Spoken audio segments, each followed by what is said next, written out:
Topic है आज का electric potential continuous charge distribution की वजह से। नहीं, जब चार्ज किसी भी सरफेस पे या वायर पे यूनिफॉर्मली डिस्ट्रीब्यूटेड होगा, जिस तरह से electric field uniform charge distribution की वजह से अलग अलग होती थी, उसी तरह से पोटेंशियल भी कर सकते हैं।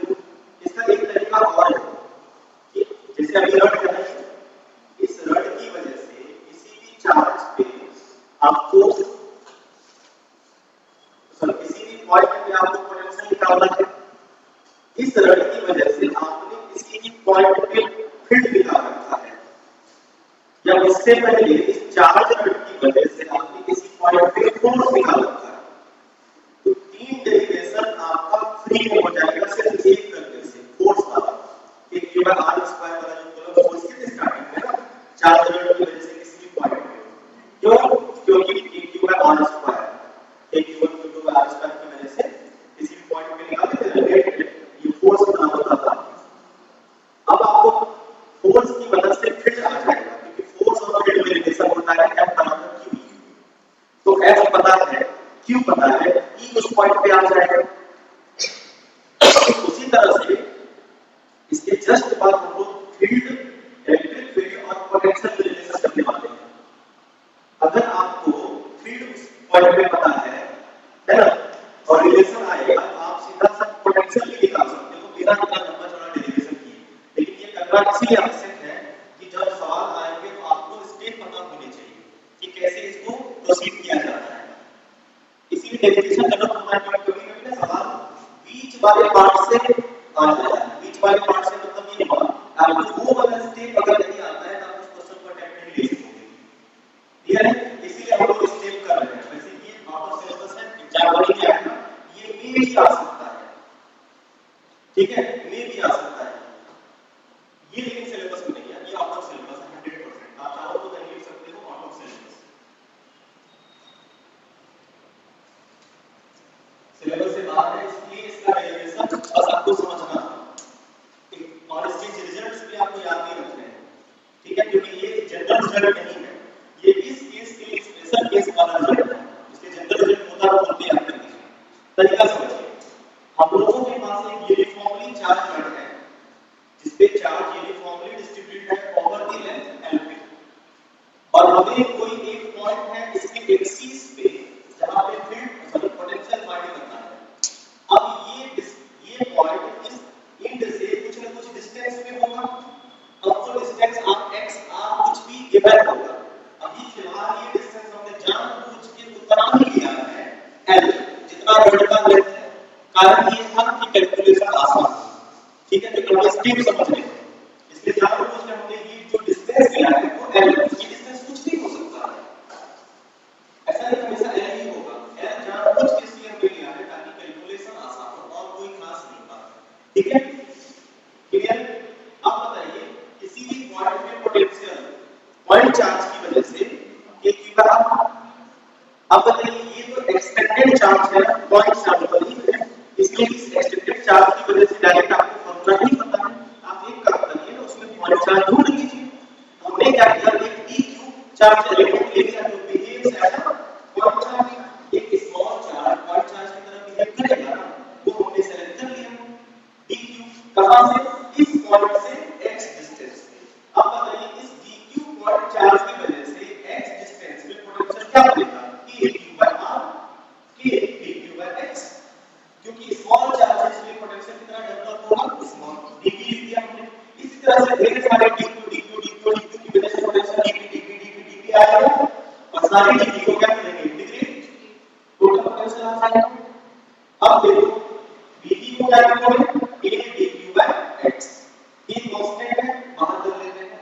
अब dq को क्या लिखेंगे, dq को कैसे लिखेंगे, आइए हम लोग लीनियर चार्ज डेंसिटी हमें पता है, लीनियर चार्ज डेंसिटी होता है चार्ज पर यूनिट लेंथ, या q इक्वल टू, मान लीजिए इस पूरे रड पे कितना चार्ज है q, और इस पूरे रड का लेंथ कितना है, तो q बराबर लैम्डा टाइम्स ऑफ L होगा, या इसी को कह सकते हैं dq बराबर लैम्डा dx, छोटा सा लेंथ, इस छोटे से लेंथ से dq चार्ज है, चलेगा?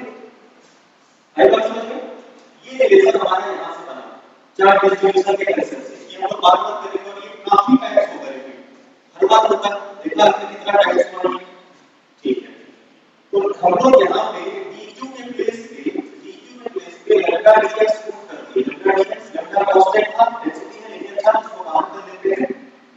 dx by x हो गया। लिमिट कहां से कहां होगा, आप इंटीग्रेट करोगे यहां से लेके यहां तक पूरा वर्ड तक करोगे ना, तो यहां से लेके यहां तक, यहां से यहां तक का लेंथ कितना है l, और यहां से यहां तक इस इंटीग्रल डिस्टेंस कितना हो जाएगा, ये प्लस इसका लेंथ, तो ये l हमने लिख दिया, l प्लस l कितना हो गया 2l, मींस l से लेके 2l तक आपको इंटीग्रेट करना पड़ेगा इसे। अब ये भी हमने आपको पहले बता रखा है कि 1/x का इंटीग्रेशन dx के रिस्पेक्ट में ln x होता है, log ex होता है, बेस 10 वाला नहीं होता, बेस e वाला होता है, इसको ln x भी कहते हैं, log ex बोलो या ln x बोलो, एक ही बात, ठीक है। हमने बता रखा है कि 1/x का इंटीग्रेशन dx के रिस्पेक्ट में log x होता है, log ex होता है, रख दिया, लिमिट पुट कर दिया। अब x की प्लेस में लिमिट पुट कराएगा, 2l पुट कराएगा, देखो l पुट कराएगा और बीच में माइनस होगा। अब आपने log का ये फार्मूला पढ़ा है, log a minus b का, log a minus b log a by b होता है, log a minus b log a by b, l से l खत्म, बचा 2। आई बात समझ में, आई बात समझ में, ये हो गया रिजल्ट आपका, ये 2। अब तुम बोलोगे सर l पे l कट गिर जाता है, ये 2 है, लेकिन सुनो ऐसा बिल्कुल नहीं है, क्यों, क्योंकि ये जो लेंथ है, ये लेंथ तुमने l माना तब तो ये 2l हुआ है, ये लेंथ अगर कुछ और होता तो ये डिस्टेंस भी कुछ और होता, तो ये लेंथ इस तरह से ही रहता, क्लियर। तो फाइनलाइज आंसर हो गया एक्सियल पॉइंट पे चार्ज रड की वजह से, यूनिफॉर्मली चार्ज रड की वजह से पोटेंशियल a को 1/4 by epsilon नॉट भी आप लिख सकते हो, और log a e2 यहां के हिसाब से याद नहीं करना, इसलिए क्योंकि ये जनरलाइजेशन नहीं है, आपको स्टेप अगर समझवाया इसे स्टेप से ही बनाना है, वो तो डिपेंड करेगा कि आपके पास वो पॉइंट्स कौन से होंगे, ठीक है। समझ गए स्टेप, आसान था, ठीक है। इसका डेरिवेशन एग्जाम में नहीं आता है, इसलिए चिंता नहीं करना। आइए, ये आसान सा है, रिंग की वजह से, एक यूनिफॉर्मली चार्ज रिंग है, रिंग का कॉन्फ़िगरेशन और रिंग का पैटर्न हम आपको समझा रखे हैं, ये सब कि ये कितना होता है, क्यों होता है, हाइपोटेनियस जैसा, ये सब बता रखे हैं हम आपको, इसलिए हम बोले थे कि ये सीधा रिजल्ट का बार-बार यूज करेंगे, रिंग बहुत बार आएगा। एक यूनिफॉर्मली चार्ज रिंग है जिसकी वजह से इस पॉइंट पे हमें पोटेंशियल फाइंड करना है, तो हम लोगों को तो होल चार्ज सिस्टम की वजह से नहीं पता, हम लोगों को तो पॉइंट चार्ज की वजह से पता है। हमने क्या किया, एक charge element dq distance, small charge point charge होगा, तो इस dq चार्ज की वजह से इस पॉइंट पे पोटेंशियल आराम से फाइंड कर सकते हैं, k q by r। अब इस पॉइंट का यहां से डिस्टेंस हमने r मान लिया, x मान लिया, तो इस dq की वजह से पोटेंशियल कितना बनेगा, k dq by r, r की जगह पे x है, बताइए ये x इस सिस्टम के लिए हाइपोटेनियस जैसा बिहेव करेगा, तो r और जिस डिस्टेंस पे आपको चाहिए वो r में रिलेशन ऐसे कुछ बनेगा, ठीक है। अब इसी तरह से ढेर सारे एलिमेंट dq लोगे, dq लोगे, dq लोगे, हर dq की वजह से k dq by x आएगा, इसी को कर देना है इंटीग्रेट। हम लोग इस dt को पूरे होल रिंग पे जो चार्ज है उसके रिस्पेक्ट में अगर इंटीग्रेट कर देंगे तो काम हमारा टोटल पोटेंशियल आ जाएगा, तो k dq by x, dt के बदले आप k dq by x लिख सकते हैं, k कांस्टेंट बाहर कर लीजिए, x कांस्टेंट बाहर कर लीजिए, बोलो x कांस्टेंट है कि नहीं, रिंग से इस पॉइंट का ये वाला डिस्टेंस xc होगा, इस पॉइंट से ये वाला डिस्टेंस xc होगा, इस पॉइंट से ये वाला डिस्टेंस xc होगा, आई बात समझ में, डिस्टेंस से ही होगा, इसलिए हमने इसको भी बाहर कर दिया, बस dq पूरे रिंग पे कितना चार्ज है, क्यों, पूरे होल रिंग पे टोटल चार्ज कितना है, क्यों, ये dq होल रिंग पे जब इंटीग्रेट कर दिया तो kq हो जाएगा, तो kq by x, और x के प्लेस में आपने r² प्लस r² का x बाय 2 लिखा, हो गया। ये हुआ जनरल रिजल्ट, कहां पे, एक्सिस पे कहीं भी आउटसाइड किसी पॉइंट पे। अब अगर आपसे सेंटर भी पूछा जाए कि रिंग के सेंटर में बताइए पोटेंशियल कितना होता है, देखो जरा सेंटर पे इस r की वैल्यू 0 हो जाएगा, इस r की जगह पे 0 रखिए, ये खत्म, कैपिटल R का स्क्वायर c² खत्म हो जाएगा, फाइनल रिजल्ट होगा kq by r, ये हो गया सेंटर पे, क्लियर। तो रिंग के सेंटर पे कितना आ गया, kq by r, क्लियर। अब बनता है इसका ग्राफ, आइए ग्राफ देखते हैं कि ग्राफ क्या बनता है, कैसे बनता है इसका, देखो जरा इसको बिठा दें,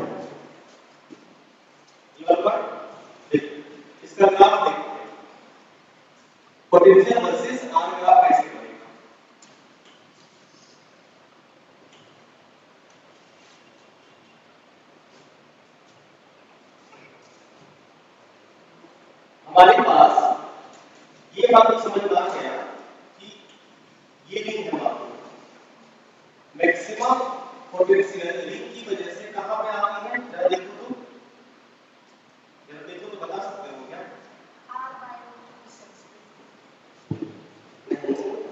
वो तो फिर था ना, ये तो ना नीचे वाला वैल्यू जितना छोटा होगा ये रिजल्ट उतना ही बड़ा होगा। नहीं, नीचे वाला वैल्यू में किसको तुम उड़ा सकते हो? ये वाला आर को ज्यादा उड़ा सकते हो, ये उड़ाओगे तो ये वैल्यू और छोटा पड़ेगा। अब कैपिटल आर को कैसे उड़ा पाओगे? कैपिटल आर को उड़ा पाओगे क्या? क्योंकि ये वैल्यू माइनस हो रहा है, नहीं प्लस हो रहा है। अगर माइनस होता तो ये वैल्यू बड़ा होना जरूरी था, इसको हटाना नहीं था। अभी प्लस हो रहा है तो जो चीजें प्लस हो रही है इसको हटा दीजिए, ये वैल्यू ऑटोमेटिक घट जाएगी। तो अब ज्यादा से ज्यादा क्या कर सकते हैं, इसको रिमूव कर सकते हैं। तो 4 देख के देखो 4 v maximum small r should be minimum, और मिनिमम v कितना हो सकता है? मिनिमम 0, मतलब आप सेंटर पे पहुंच रहे हैं। इसका मतलब v c पे जो k q by capital r आता है, यही वैल्यू क्या है बाबू? ये वैल्यू मैक्सिमम पोटेंशियल होता है। आई बात समझ में? यूनिफॉर्मली चार्ज रिंग की वजह से मैक्सिमम पोटेंशियल उसके सेंटर पे होगा, तो सेंटर पे इसका पोटेंशियल कितना हो जाएगा? मैक्सिमम। रिंग की वजह से कितना हो जाएगा? मैक्सिमम। उसके बाद क्या होगा देखो तो आउटसाइड का बोलो, आउटसाइड रिजल्ट घट रहा है कि बढ़ रहा है? आउटसाइड रिजल्ट घट रहा है, ठीक है। आई बात समझ में? तो इस पे हो गया आपका मैक्सिमम, सेंटर पे रिंग की वजह से पोटेंशियल मैक्सिमम और आउटसाइड घटेगा। ये इस तरह से कुछ घटता है, समझ पा रहे हैं? इस तरफ भी घटेगा, इसके उस तरफ भी घटेगा।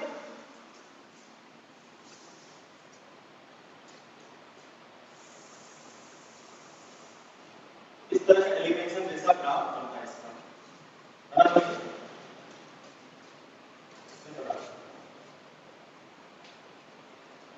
पहाड़ जैसा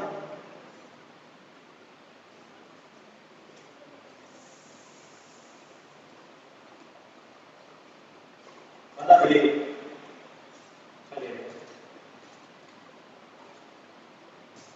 ये पॉइंट है v मैक्सिमम का, a q बाय r।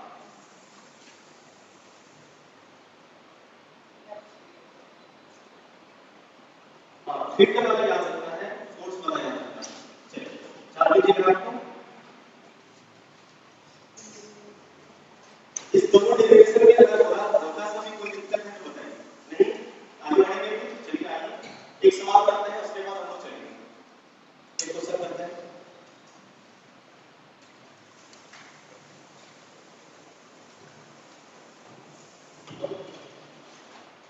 देख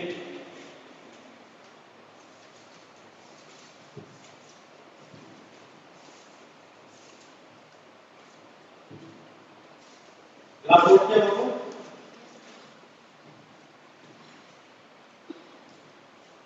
देख हो गया। रिंग की वजह से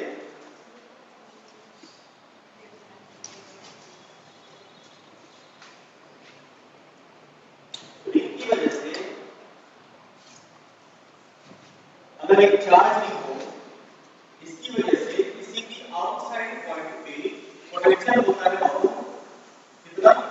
p आउटसाइड होता है, अभी भी बताया हमने k by capital radius r square और वो डिस्टेंस का r स्क्वायर, और सेंटर पे होता है नहीं, सेंटर पे होता है k q by capital r होता है। क्वेश्चन ये है, क्वेश्चन ये है हमारे पास दो यूनिफॉर्मली चार्ज रिंग है, ठीक है, सेम रेडियस का। याद से क्वेश्चन समझिए, स्टेटमेंट लिख रहे हैं एक चार्ज रिंग है, इसके जो चार्ज है वो है पॉजिटिव प्लस q, ठीक है, और इसका रेडियस है r। इससे r डिस्टेंस पे r डिस्टेंस पे रेडियस के बराबर की डिस्टेंस पे एक दूसरा रिंग हमने रखा है, जिसका भी रेडियस, इसका भी रेडियस r है और इसका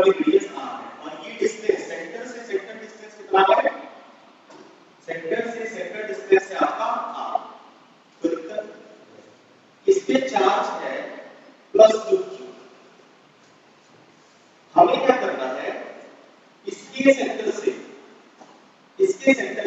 सेंटर में एक q नॉट चार्ज है, ठीक है, इसके सेंटर पे एक q नॉट चार्ज को इसके सेंटर पे ले जाना है, कुछ वक्र करना पड़ेगा, इतना वक्र is bringing by external agent is bringing q naught charge from centre 1 to centre 2, centre 1 से सेंटर 2 तक ले जाना में किया गया, वक्र फाइंड करें।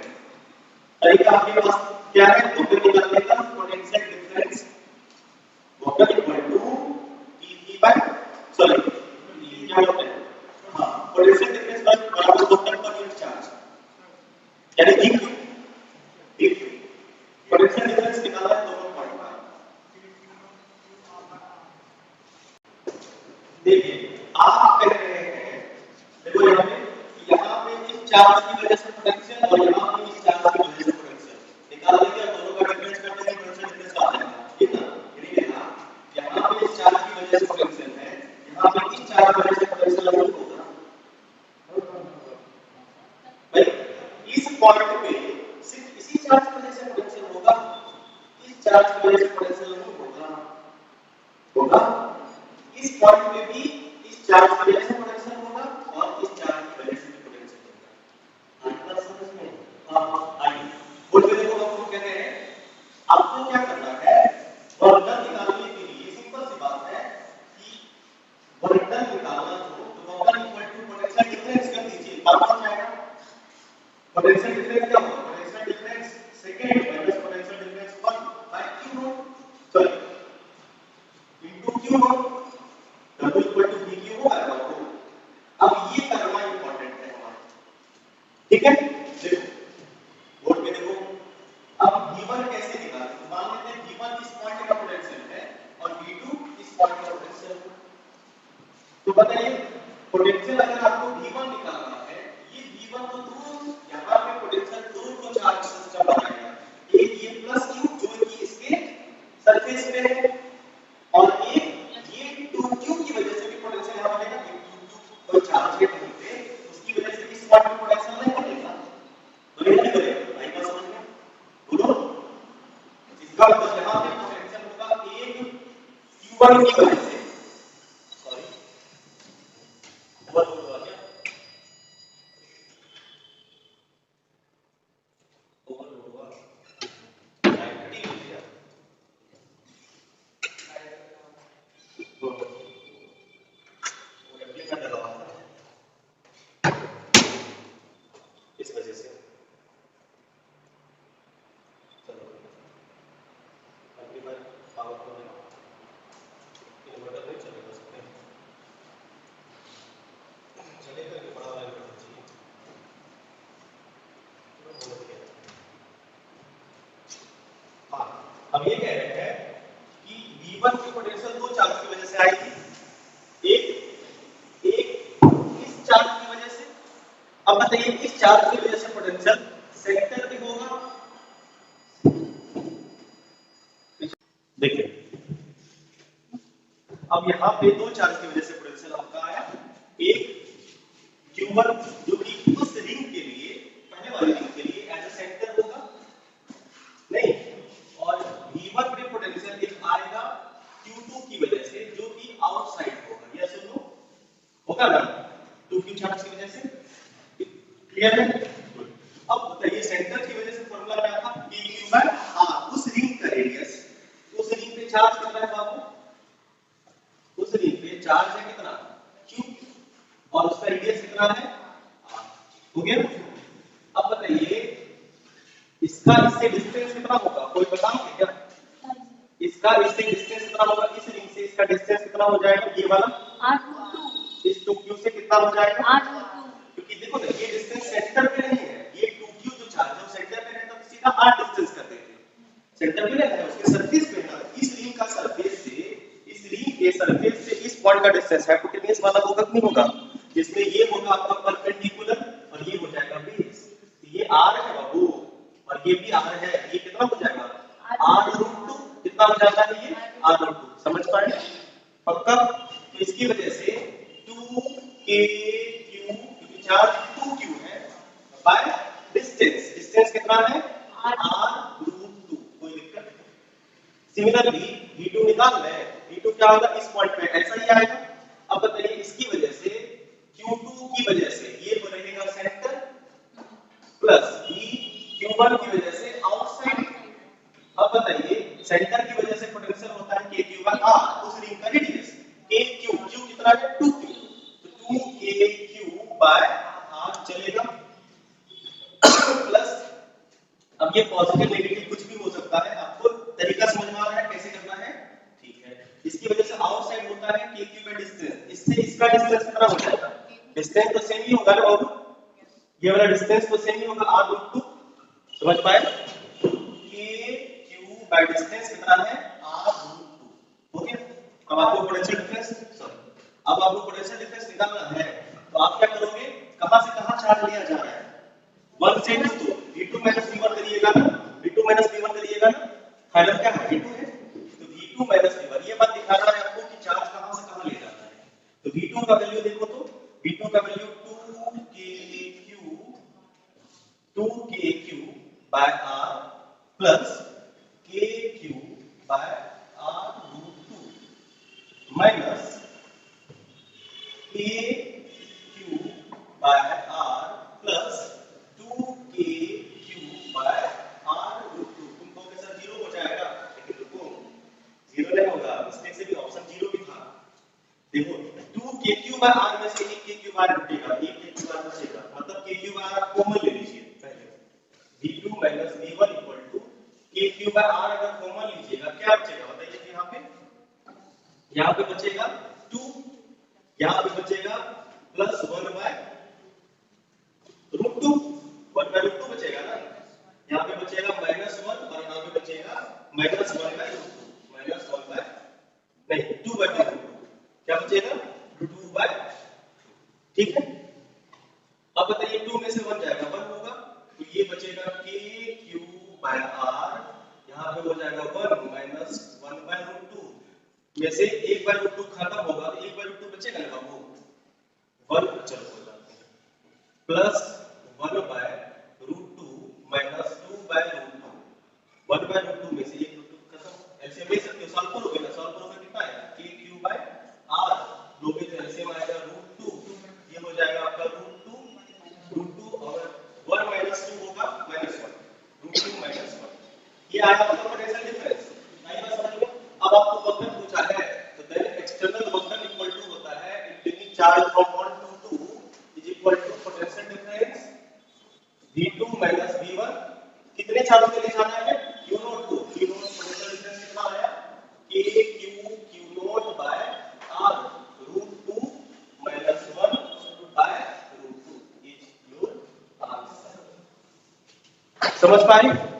ये रिंग पे बेस्ड क्वेश्चन हो गया, एक बार फिर से समझा देते हैं आपको क्या करना है, इसके लिए स्टेप समझ लीजिए, कुछ नहीं करना है, जब भी दो रिंग हो इस पॉइंट पे दो चार्ज की वजह से, 2 या 3 रिंग जो भी होगा, इसकी वजह से ये पोटेंशियल, इसकी वजह से सेंटर वाला पोटेंशियल, इसकी वजह से इस डिस्टेंस वाला पोटेंशियल, यहाँ पे भी पोटेंशियल आएगा, इसकी वजह से सेंटर वाला पोटेंशियल, इसकी वजह से डिस्टेंस वाला पोटेंशियल, ये डिस्टेंस वाला आपको हाइपोटेन्यूज आ ही जाएगा।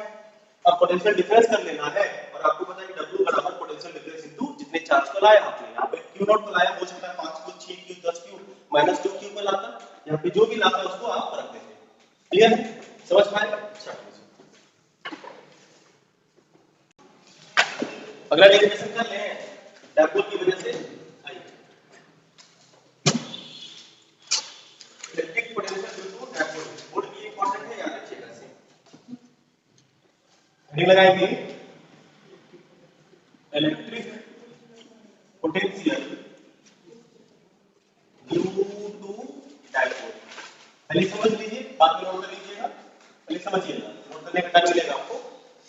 डायपोल क्या होता है, एक स्मॉल लेंथ पे दो इक्वल मैग्नीट्यूड वाले अपोजिट नेचर के चार्ज होते हैं, इस सिस्टम को डायपोल कहते हैं। इसकी वजह से हम लोगों ने फील्ड फाइंड कर रखी थी, डायपोल मोमेंट फाइंड कर रखा था, और डायपोल मोमेंट होता क्या है P * Q2L, 2L क्या होता है डायपोल लेंथ होता था, है ना, और dipole vector quantity, dipole moment vector quantity होती है, डायरेक्शन होता है नेगेटिव से पॉजिटिव की तरफ। हम हमारे पास एक डायपोल है, 3 पॉइंट आपको पता है कि डायपोल की वजह से 3 अलग-अलग पॉइंट पे आता है और यही डायपोल आपको इक्विपोटेंशियल सरफेस का कांसेप्ट पे बना जाएगा। तो सबसे पहला पॉइंट हम लोग करते हैं एक्सियल। हां, एक्सियल लाइन पे, एक्सियल पॉइंट, एक्सियल लाइन कह सकते हैं, एक्सियल पॉइंट कह सकते हैं। एक ऐसा पॉइंट जो एक्सिस पे होगा उसको एक्सियल पॉइंट कहेंगे। किसके? डायपोल के एक्सिस पे। हमारे पास एक डायपोल है, मान लीजिए प्लस क्यू और एक माइनस क्यू, ये हो गया एल एल, डायपोल है 2l। एक एक्सिस मान लेते हैं, यहां से r डिस्टेंस पे हमें क्या करना है? हाँ, निकालना है। हाँ, यही बात बोल रहे थे आपको कि डिस्टेंस डायपोल सेंटर से, यही गलती होती है डेरिवेशन में, बच्चा लटपटा रहा होता है। डायपोल सेंटर से सारा डिस्टेंस लेंगे, समझ गए? ये बात ध्यान रखना था। अब ये डिस्टेंस मान लेते हैं हम डायपोल सेंटर से r डिस्टेंस पे पॉइंट P है, जहां पे हमें टोटल पोटेंशियल निकालना है। स्टेप देखो, नेगेटिव चार्ज पोटेंशियल बनाएगा, पॉजिटिव चार्ज पोटेंशियल बनाएगा, दोनों पोटेंशियल को जोड़ देना है। अलजेब्रिक बात खत्म, बोर्ड पे देखो।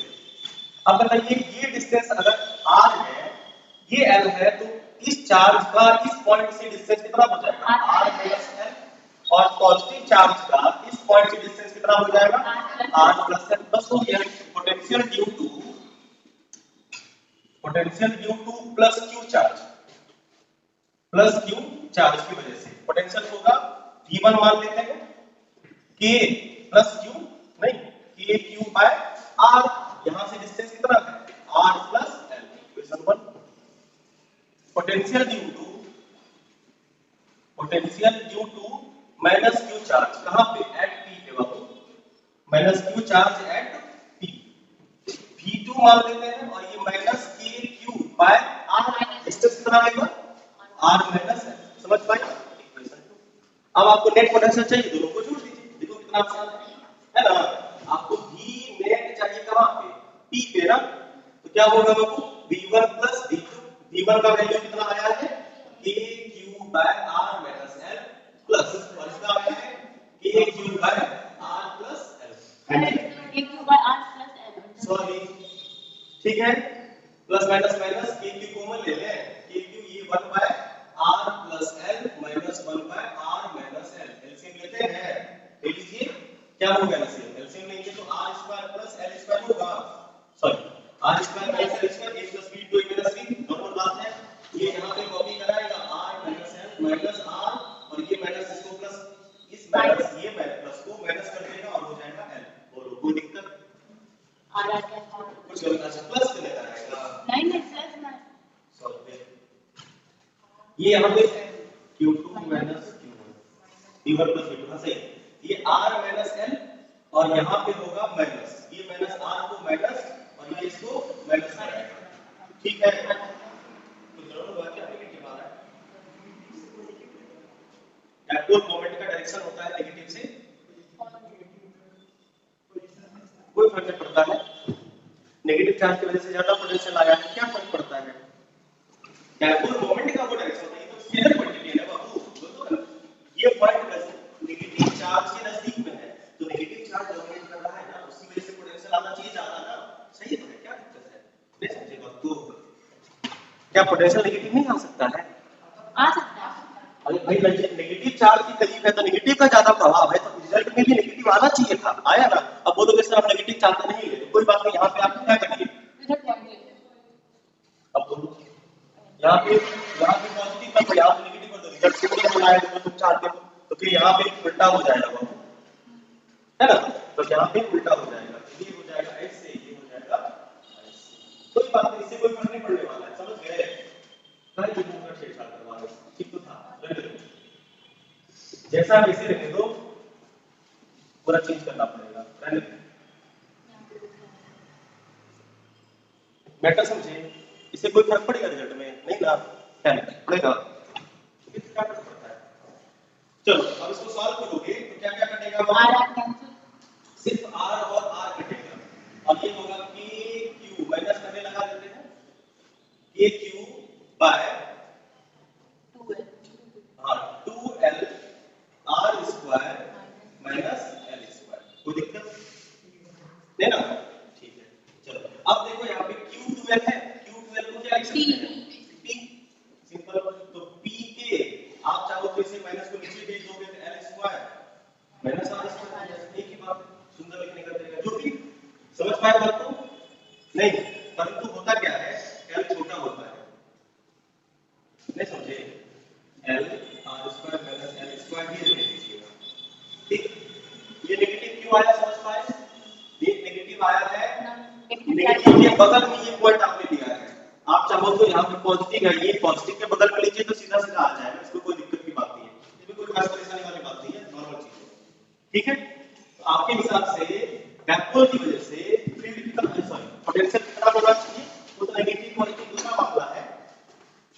मेनली आपको डायपोल की वजह से किसी भी पी पॉइंट पे पोटेंशियल आएगा कितना, therefore potential due to dipole at any point P k by नीचे वही रहेगा, P k by r square minus l square. अब माइनस प्लस ये डिपेंड करता है किसके करीब है, किसका इन्फ्लुएंस है, डेरिवेशन के हिसाब से माइनस आया है, कोई बात नहीं, जनरल फॉर्मूला तो ये रहेगा ना, यहीं पे या तो माइनस आएगा या तो प्लस आएगा। अब आइडियल डायपोल कर लें, for ideal dipole, ideal dipole के लिए क्या होता है, r H much less than r l square और छोटा हो जाएगा, मतलब l tends to l square tends to 0। तो डायपोल की वजह से आइडियल डायपोल की वजह से P k by r square, ये मत समझिएगा कि पोटेंशियल में सर स्क्वायर आया, याद है क्योंकि इलेक्ट्रिक फील्ड में क्यू आता है, एक आता है, क्लियर है, आई बात समझ में, एग्जाम में तो होमवर्क आपको देते हैं, तरीका एकदम वही ट्यूटोरियल नहीं था, अब आपको हम होमवर्क देते हैं, आप करके आइएगा इक्वेटोरियल और बैटरी वाला, और बैटरी में दो कंपोनेंट कैसे निकालना है ये होमवर्क करेगा, करके आइएगा, कल से डिस्कस कर देंगे, अगर आपसे नहीं हुआ तो होमवर्क कर लीजिएगा। जो अगला दो केस है ना, अगला दो केस कौन सा, एक्सियल के बाद इक्वेटोरियल और आर्बिट्री एनी पॉइंट, ये दो करके आइएगा, इसकी वजह से पोटेंशियल निकाल के आइए, फिर बात करते हैं, ठीक है, आसान है। चलिए आज के लिए इतना ही, मिलते हैं कल हम लोग फिर अगले टॉपिक के साथ, धन्यवाद।